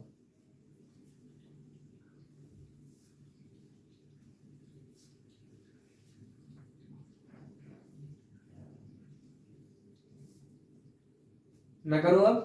देखो क्या करना है इसके अंदर बेटा, हमको एवरेज एटॉमिक मास गिवन है इस बार क्या है कि हमको एवरेज एटॉमिक मास गिवन है, कितना है बेटा 41.8, क्लियर, 41 पॉइंट क्या है सर 8 है। अब यहाँ पे क्या बोल रहा है कि मान लेते हैं कि दो आइसोटॉप है, हाँ, मतलब मेरे पास M1 की वैल्यू पता है 40, M2 की वैल्यू पता है 42। मान लेते हैं late the percentage abundance of M1 is X%, कितना है बेटा X% है। तो जो भी बचा होगा सर M2 वो सर 100 में ही तो कुछ X कम होगा, तो हम लिखेंगे therefore the percentage abundance of M2 is कितना हो जाएगा sir 100 minus X%, 100 minus X%। का फॉर्मूला लगा दो, average molecular mass will be equal to 41.8 is equal to 40 into x plus 42 into 100 minus x divide by 100, ठीक। यहां से calculation करते हैं हम लोग, 41.8 into 100 is equal to 40x plus 4200 minus 42x, ठीक है। अब यहाँ पे देखो इसका अगर मैं कैलकुलेशन करूंगा तो 10 यहां से कट जाएगा, 4180 माइनस 4200 इज इक्वल टू ये कितना आ जाएगा सर माइनस 2x, ठीक है। यहां से और देखोगे तो ये आ जाएगा सर, देखो ध्यान से कि 4200 में से अगर 180 घटाओगे लगभग 20 आना चाहिए, हाँ, minus 20 is equal to minus 2x, x की वैल्यू आ गई 10%। इसका मतलब है कि जो x का परसेंटेज है वो कितना है सर 10% है। तो ओवरऑल अगर ये 10 है तो वो 100 माइनस 10 होगा, आंसर आ गया सर सी। इजी क्वेश्चन है, कोई बहुत ज्यादा लेंदी नहीं था, कैलकुलेशन भी नहीं था, आसानी से आप इसके क्वेश्चन को हल कर सकते हो, ठीक है बच्चों। तो ये हो गया बेटा किसका कॉन्सेप्ट, एवरेज मॉलिक्यूलर मास का। ये कॉन्सेप्ट किसका हो गया सर, एवरेज मॉलिक्यूलर मास का। बेटा अब हम लोग जो करने जा रहे हैं वो थोड़ा सा इंपॉर्टेंट है, ठीक है। आजकल नीट के अंदर में इसके ऊपर क्वेश्चंस बनने के ज्यादा चांसेस हैं, स्पेशली इन द नीट 2024 और नीट 2025। इसे कहा जाता है बेटा कि अगर आपने एवोगैड्रो नंबर की डेफिनेशन को चेंज कर दिया, ठीक है, आपने अगर क्या कर दिया, एवोगैड्रो नंबर की डेफिनेशन को अगर आप चेंज कर देते हो या एवोगैड्रो नंबर को चेंज कर देते हो तो क्या फर्क पड़ता है। और एक होता है बेटा that is scale shift problem. क्या होता है सर, स्केल शिफ्ट प्रॉब्लम। मैंने जब आपको रिलेटिव एटॉमिक मास पढ़ाया था तो मैंने आपको क्या बताया था, मैंने बताया था कि रिलेटिव एटॉमिक मास जो होता है बेटा ये फिक्स नहीं होता है ना, ये क्या होता है सर, चेंज हो सकता है ऑन चेंजिंग आवर स्केल, ठीक है। अगर हम अपनी स्केल को चेंज करते हैं, जैसे कि वहां पर हम एक्चुअल एटॉमिक मास को 1/12 the mass of the C12 atom को ले रहे थे, हो सकता है कि अगले दिन कोई नया आदमी आए और उसे इससे अच्छा सिक्योर, ठीक है, उसे बेटर ढंग का मतलब उसे स्केल पता चल जाए। अब मान लो कि वही अगर अब जैसे यहाँ पर 1/12वां पार्ट ले रहे थे, हो सकता है कि उससे बेटर रिजल्ट 1/2 पर आ रहा हो, तो उस केस में सर रिलेटिव एटॉमिक मास हर एलिमेंट का चेंज हो जाएगा। तो वही समझना है बेटा हमें, उस तरह के भी क्वेश्चंस हमारे पेपर में आ रहे हैं। तो यही दो चीज है, इसको हम लोग स्केल शिफ्ट प्रॉब्लम बोलते हैं, ठीक है। इन दोनों केसेस को मैं डिस्कस कर देता हूं, ठीक है। दोनों केसेस को मैं डिस्कस कर देता हूं with tricks.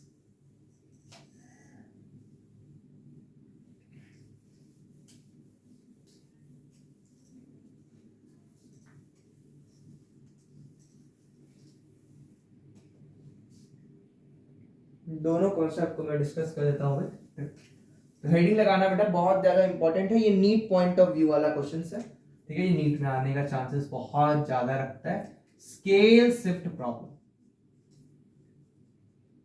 Scale shift problems, ठीक है, स्केल शिफ्ट प्रॉब्लम्स। मॉड्यूल्स वगैरह आप खोलोगे जब अच्छे अच्छे मतलब कि प्लेटफॉर्म्स के, तो उसके अंदर में भी आपको ये देखने को मिलेगा। पहला केस है बेटा कि अगर हम एवोगैड्रो नंबर के को चेंज कर देते हैं।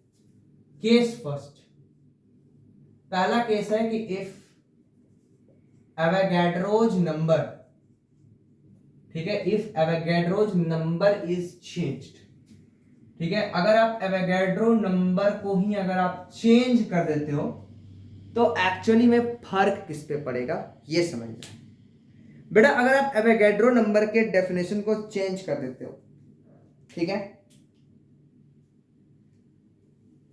तो क्या होगा,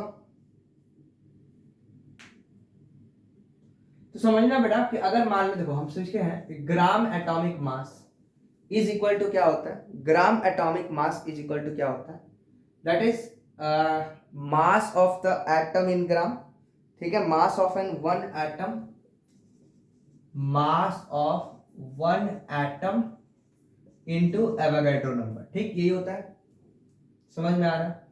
तो ग्राम एटॉमिक मास, अच्छा, mass of an one atom, क्या इसको मैं मास नंबर, है ना, इसको मैं क्या लिख सकता हूं बेटा, that is actual atomic mass into Avogadro number लिख सकता हूं। हाँ सर आप लिख सकते हो, actual atomic mass into Avogadro number.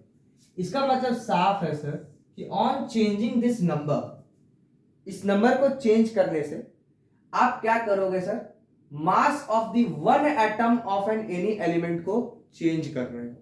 तो यही बात ये नीट में पूछा जा चुका है अभी तक कि on changing the Avogadro number, ये इंपॉर्टेंट है, on changing the Avogadro number, अगर आप एवोगैड्रोज नंबर को चेंज कर देते हो, on changing the Avogadro number, mass of one mole of the atom, mass of one mole of atom will be changed, क्या हो जाएगा सर, चेंज हो जाएगा।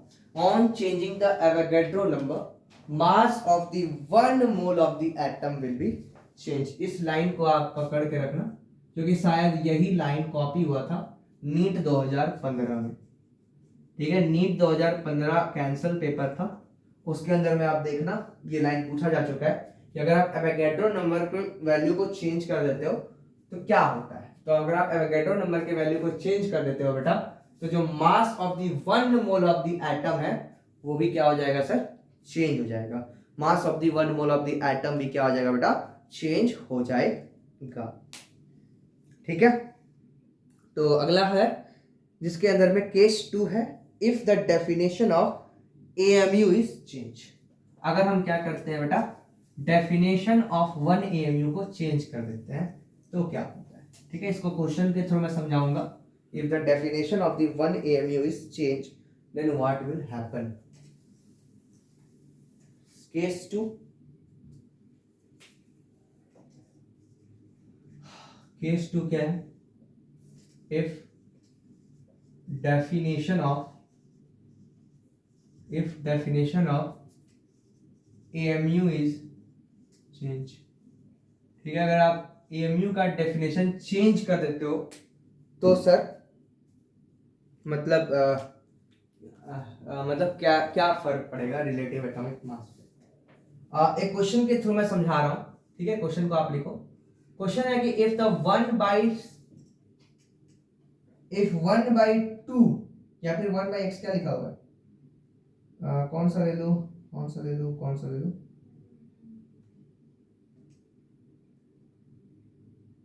चलो लिखो, इफ 1/x, ठीक है ना, if 1/x part of C12, ठीक है, atom is taken, ठीक है, if the 1/x part of the C12 atom is taken to be, ठीक है, taken to be 1 AMU, question है बेटा कि find the mass of sodium atom,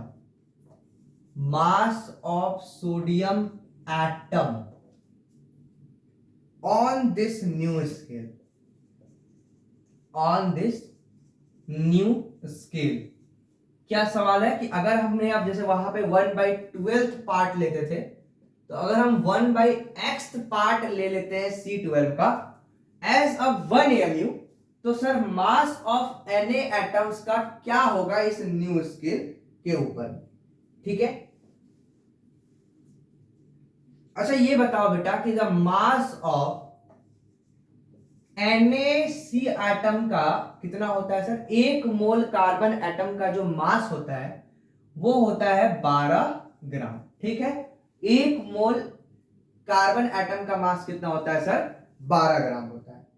और मास ऑफ 1 कार्बन एटम का अगर हम पूछे तो क्या वो 12/Na ग्राम होगा, हाँ सर 12/Na ग्राम होगा, ठीक है।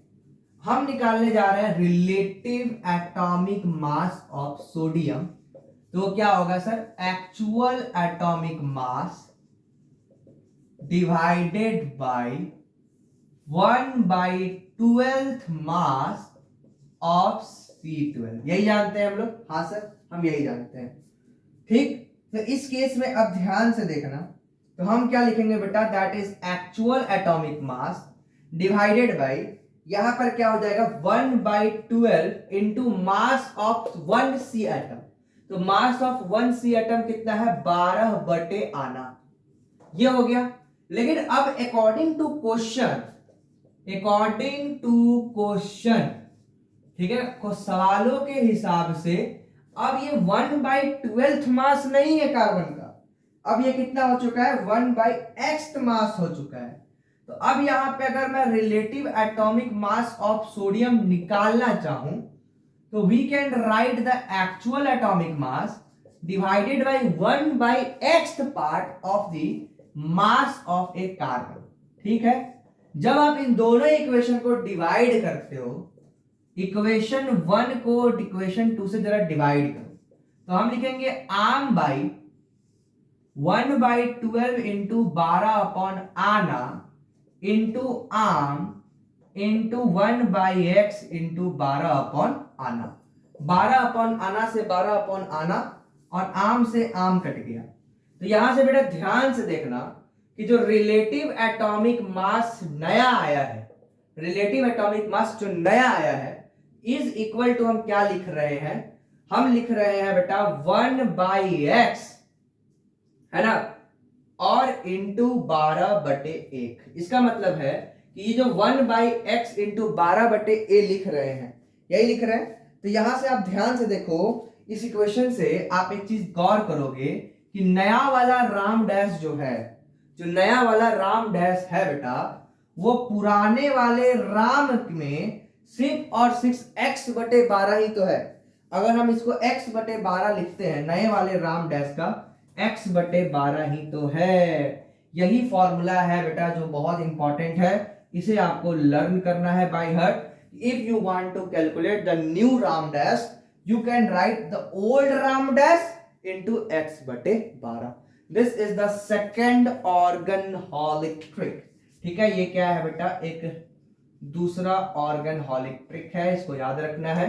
दैट इज राम डैश की जो वैल्यू होती है वो क्या होती है, राम अप इंटू x/12, मतलब कितना टाइम्स वो बोल रहा है अब हो गया पहले वाले से, उतना आप बस कर दोगे तो आप क्या निकाल पाओगे सर, न्यू रिलेटिव एटॉमिक मास। तो इस क्वेश्चन के अंदर में न्यू रिलेटिव एटॉमिक मास कितना हो जाएगा, जो पहले था सोडियम का 23 होता है ना बेटा, तो हम यहाँ पे सीधे लिख देंगे RAM dash will be equal to 23 into, ठीक है ना, एक्स ही पार्ट बोल रहा है, 33x/12 लिख दोगे, आंसर आ गया। ये आ जाएगा नया रिलेटिव एटॉमिक मास सोडियम का। एक सवाल के थ्रू आपको और बढ़िया से मैं समझाता हूँ। ये तो मैं डेरिवेशन कर दिया इसका, इसकी क्वेश्चन करके दिखाता हूँ, ठीक है। चलो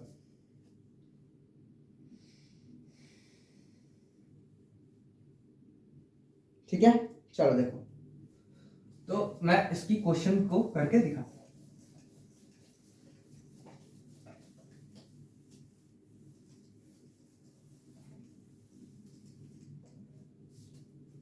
कहे हल्के हल्के जो रंग फलके फलके। क्वेश्चन क्या बोल रहा है बेटा, ध्यान से देखना। क्वेश्चन मेरा है कि 1/24। अब हमने क्या किया, मान लेते हैं कि 1/24, ठीक है ना, part of mass of a C12 atom, ठीक है, is taken as 1 AMU, is taken as 1 AMU, ठीक है। Find the new atomic mass, find the new atomic mass, ठीक है। न्यू एटॉमिक मास, मुझे बहुत सारे क्वेश्चंस याद नहीं होते ना, इसलिए मैं लिख के लाता हूं, ठीक है। New atomic mass of silver, AG है ना, अच्छा gold, on this scale, on this scale. अब क्या बोल रहा है आपको कि अब मान लेते हैं कि C12 का मास जो होता है वो क्या हो गया बेटा, ठीक है, 1/24वां पार्ट लेते हैं। तो इस केस में सर नए स्केल में रिलेटिव एटॉमिक मास पूछ रहा है। एकदम इजी क्वेश्चन है बेटा कि RAM dash will be equal to, मैंने क्या बताया, राम इंटू x/12। सीधे लगा देंगे, RAM dash is equal to, पुराना राम 108 होता था, अब जो ये x का वैल्यू है कितना है सर, 24 डिवाइडेड बाई 12 दूनी 24। तो नया एटॉमिक मास कितना आ जाएगा, 108 इंटू 2 8 दूनी 16, एक हाथ में 2 0 0 1 1 और 216, ये हो गया। कितना आ जाएगा बेटा, 216 आ जाएगा। कितना आ जाएगा सर, 216 आ जाएगा। तो यहां तक था concept sir scale shift problem का। अब इस टॉपिक का, इस चैप्टर का, मतलब कि आज के लेक्चर का लास्ट टॉपिक हम लोग डिस्कस करने जा रहे हैं बेटा, दैट इज वेपर डेंसिटी। तो दिल थाम के बैठिए, हम बात करने जा रहे हैं बेटा वेपर डेंसिटी के ऊपर, ठीक है। चलो, तो हम बात करने जा रहे हैं बेटा डेंसिटी के ऊपर, है ना। बहुत सारे टाइप के डेंसिटी होती है, उसमें सबसे इंपॉर्टेंट वाला टॉपिक है वेपर डेंसिटी। यहां भी आएगा और भी आगे बहुत जगह आएंगे, लेकिन हमें कवर करना है यहीं पर, ठीक है। तो देखो बच्चों, डेंसिटी तो आपको पता है, हाँ सर, डेंसिटी का मतलब होता है कि मास को अगर वॉल्यूम से डिवाइड कर दिया जाए तो वो क्या कहलाता है सर, डेंसिटी कहलाता है, ठीक। बेटा डेंसिटी भी दो तरह की होती है, एक को बोलते हैं एब्सोल्यूट डेंसिटी और एक को कहते हैं रिलेटिव डेंसिटी। क्या क्या होता है बेटा, एब्सोल्यूट डेंसिटी और एक क्या होता है, रिलेटिव। एब्सोल्यूट कहने का मतलब तो आप समझ रहे हो कि किसी भी चीज का तुलना नहीं करेंगे, जो है सो है, मतलब उसके मास को उसके वॉल्यूम से डिवाइड करने के बाद जो भी आता है वो क्या कहलाएगा सर, उसकी एब्सोल्यूट डेंसिटी कहलाएगी। लेकिन जब हम लोग तुलना करते हैं किसी एक अनदर एलिमेंट्स के साथ, तो वहां पर जब हम लोग कैलकुलेशन कर रहे होते हैं तो बेटा उसे क्या कहते हैं हम लोग, रिलेटिव डेंसिटी कहते हैं। उसे क्या कहते हैं बेटा, रिलेटिव डेंसिटी हम कहते हैं। तो बेटा रिलेटिव डेंसिटी की अगर मैं बात कर रहा हूं तो रिलेटिव डेंसिटी एक्चुअली दो तरह की होती है। One is known as specific gravity, एक को क्या कहते हैं बेटा, स्पेसिफिक ग्रेविटी कहते हैं, और दूसरा होता है जिसको हम लोग क्या कहते हैं बेटा, दैट इज वेपर डेंसिटी कहते हैं। क्या कहते हैं, वेपर डेंसिटी कहते हैं। तो वही मैं बता देता हूँ कि अगर मैं डेंसिटी की बात कर रहा हूँ किसी भी गैस की, तो जनरली इसको रो से रिप्रेजेंट करते हैं हम लोग, ठीक है। तो ये डेंसिटी बेटा दो तरह की होती है, एक को बोलते हैं एब्सोल्यूट डेंसिटी और एक को कहते हैं रिलेटिव डेंसिटी, ठीक है। क्या क्या होता है, दो तरह की डेंसिटीज होती है, एक को कहते हैं बेटा एब्सोल्यूट डेंसिटी, इसमें डेंसिटी इज इक्वल टू क्या आ जाता है, मास अपॉन वॉल्यूम, इसको कहते हैं एब्सोल्यूट डेंसिटी। और दूसरी होती है जिसको बोलते हैं बेटा रिलेटिव डेंसिटी, ठीक है। एक को क्या कहते हैं हम लोग, रिलेटिव डेंसिटी कहते हैं। तो रिलेटिव डेंसिटी की अगर मैं बात करता हूँ, ठीक है, रिलेटिव डेंसिटी की अगर मैं बात करता हूँ तो ये भी दो तरह की होती है, जिसमें कंपेयर कर रहे हैं हम लोग दो चीजों को। एक को कहते हैं स्पेसिफिक ग्रेविटी, ठीक है, एक को क्या कहते हैं बेटा, स्पेसिफिक ग्रेविटी, और एक को कहते हैं वेपर डेंसिटी। दूसरे को क्या कहते हैं, वेपर डेंसिटी कहते हैं। एक को क्या कहते हैं, स्पेसिफिक ग्रेविटी, और एक को कहते हैं वेपर डेंसिटी। बच्चों अगर स्पेसिफिक ग्रेविटी की हम बात कर रहे हैं तो स्पेसिफिक ग्रेविटी का क्या फॉर्मूला होता है, ये इंपॉर्टेंट है कि बेटा specific gravity is equal to होता है density of an any gas, ठीक है, कोई भी गैस का जो, या फिर किसी भी गैस का density divided by density of the water at 4 degree Celsius. क्या होता है, डेंसिटी ऑफ एनी सबस्टेंस, किसी भी सबस्टेंस की डेंसिटी को डिराइव कर रहे हैं किससे, density of water at 4 degree Celsius. तो इसे कहा जाता है स्पेसिफिक ग्रेविटी। इसे क्या कहते हैं हम लोग बेटा, स्पेसिफिक ग्रेविटी कहते हैं। वेपर डेंसिटी की अगर बात करते हैं तो vapour density is equal to होता है density of an any gas divided by density of hydrogen, ठीक है, तो हाइड्रोजन से कंपेयर किया जाता है इसको। तो ये होता है density of an any gas, that is equal to vapour density is equal to क्या होता है बेटा, density of an any gas divided by the density of hydrogen.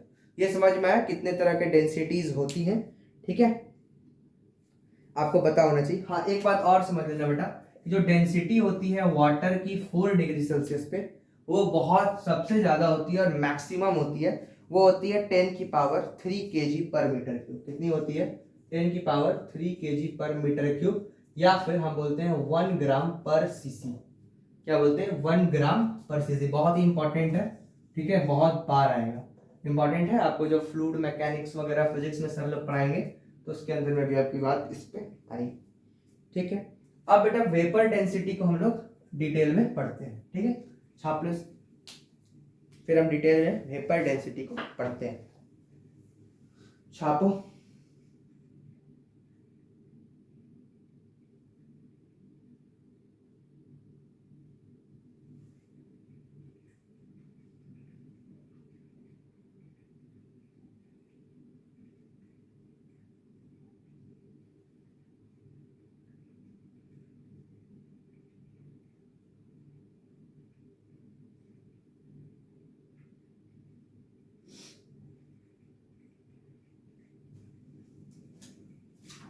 चलो बता देता हूं।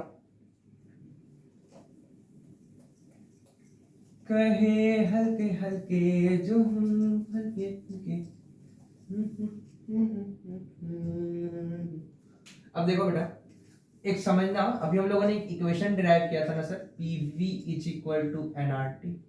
यहां से भी आप डेंसिटी निकाल सकते हो। देखो ध्यान से, नंबर ऑफ मोल्स को मैंने आपको पढ़ा दिया है, दैट इज इक्वल टू होता है वेट अपॉन मॉलिक्यूलर वेट, यही ना होता है, वेट अपॉन मॉलिक्यूलर वेट।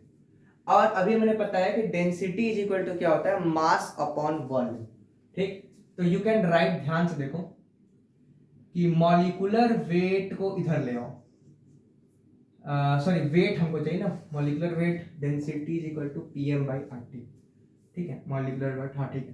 तो यहां से देखो ध्यान से, हाँ, PV into molecular weight is equal to W into RT, ठीक है, ध्यान सुनना। तो यहां से देखो ध्यान से, वेट अपॉन वॉल्यूम डेंसिटी कहलाता है P into M is equal to weight upon volume into RT। हाँ सर, ध्यान से देखो, यहां से क्या हो सकता है कि PM upon RT is equal to D। तो बेटा डेंसिटी का एक और फॉर्मूला होता है जो कि गैसेस लॉ से आता है, इंपॉर्टेंट है, that is D is equal to क्या होता है सर, PM/RT। ये फॉर्मूला भी बहुत ज्यादा इंपॉर्टेंट है, इसे आप बाय हार्ट कर लो। इस सारे के सारे चीजें हम लोग फिर से डिराइव करेंगे, चिंता करने की बात नहीं है, ये सारी की सारी बातें हम लोग फिर से गैसेस स्टेट में करेंगे। अब ध्यान से सुनना, हम क्या करने जा रहे हैं बेटा, अगर हम एक गैस को लेते हैं, गैस एट HT, बेटा जब हम लोग इस गैस को जब एसटीपी पे लेते हैं तो at constant temperature and pressure, constant temperature और प्रेशर की अगर हम बात करते हैं तो बेटा जो मतलब कि जो 1 मोल गैस का जो मास होगा, 1 मोल गैस का जो मास होगा वो उसके मॉलिक्यूलर मास के बराबर होगा। हाँ सर, 1 मोल गैस का जो मास होगा वो उसके मॉलिक्यूलर मास के बराबर होगा। बिल्कुल सही बात है सर कि उसके मॉलिक्यूलर मास के बराबर होगा, बिल्कुल सही बात है। और जो सर गैस पे जो वॉल्यूम लेते हैं एसटीपी पर वो कितना लिया जाता है सर, 22.4 लीटर्स। क्लियर?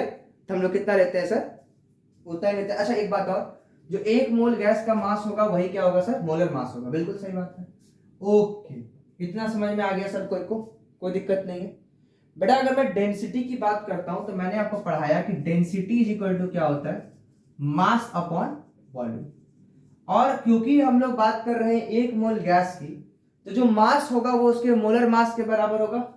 तो हम यहां लिख दिए बेटा that is the molar mass of the gas divided by volume. कितना लेने बोला सर, 22.4 लीटर। कितना लेने बोला गया सर, 22.4 लीटर। अब मैंने आपको पढ़ाया था कि जो वेपर डेंसिटी होता है, क्या होता है सर, वेपर डेंसिटी, ठीक है, इज इक्वल टू होता है density of an any gas divided by density of gas hydrogen. तो मैं इसमें लिखता हूं कि वेपर डेंसिटी का क्या इक्वेशन होना चाहिए।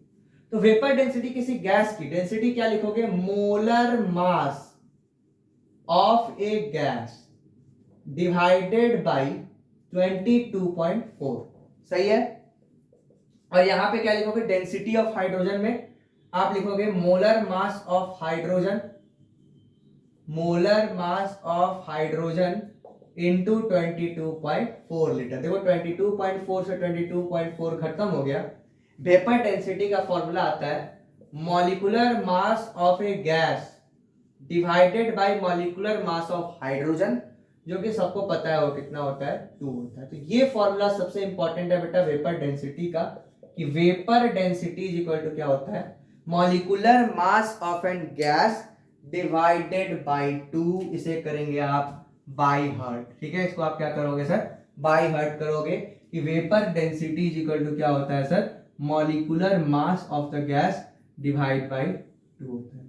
तो कभी कभी क्या करता है, आपको वेपर डेंसिटी दे देता है और मॉलिक्यूलर मास नहीं दिया रहेगा, तो वहां से आपको मॉलिक्यूलर मास कैलकुलेट करना पड़ जाएगा।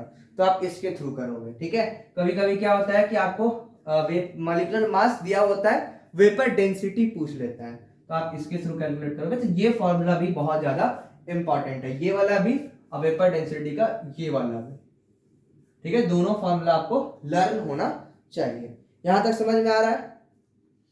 ठीक है।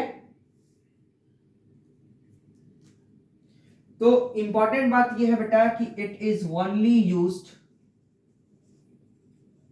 For gases. बात तो पहले से पता था सर, ये सिर्फ और सिर्फ किसके लिए यूज करेंगे हम लोग, गैसेस के लिए यूज करेंगे, क्योंकि वेपर डेंसिटी भी एक रेशियो है सर, दो डेंसिटी का। तो ये एक यूनिटलेस क्वांटिटी है ना, it is a unitless, it is a unitless quantity, ठीक है। It is a unitless quantity, it is a unitless क्या बोलेंगे बेटा, क्वांटिटी होती है। It is a unitless quantity. अब इसके ऊपर मैं 2-3 सवाल करा देता हूं, उसके बाद से आज का लेक्चर यहीं पर समाप्त किया जाएगा, ठीक है। तो छाप लें फटाफट से, उसके बाद फिर हम लोग 2-3 सवाल बढ़िया इसके ऊपर देख लेते हैं, कल करेंगे इसके ऊपर अच्छे सवाल, ठीक है।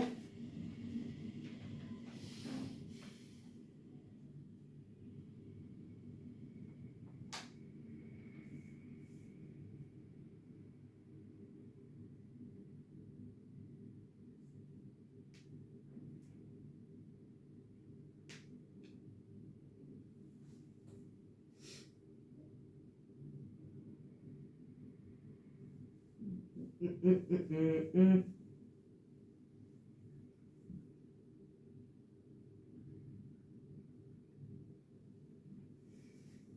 है। तो एक काम करते हैं, कल ही इसके ऊपर में बढ़िया सवाल करते हैं और परसेंटेज मास बाय वॉल्यूम का क्वेश्चंस कर लेते हैं। तो बच्चों यहीं तक था आज का लेक्चर। आई होप आपको पूरी की पूरी वेपर डेंसिटी और छोटे छोटे मोल के कॉन्सेप्ट समझ में आए होंगे। और ऐसे ही आप धीरे धीरे इस चैप्टर को कवर करते चलो। मैं अच्छी तरह से पढ़ाना चाहता हूँ, इसलिए आपको पेशेंट मतलब बहुत ज़्यादा लोड नहीं देना चाहता हूँ, ठीक है। इसलिए मैं धीरे धीरे पढ़ा रहा हूँ, नहीं तो मैं मेरी पुरानी लेक्चर्स आप देखो 1 घंटे 2 घंटे 2.5 घंटे 3 घंटे के भी हो जाते थे। तो यहीं तक था आज का लेक्चर। नमस्कार, जय हिंद, वंदे मातरम।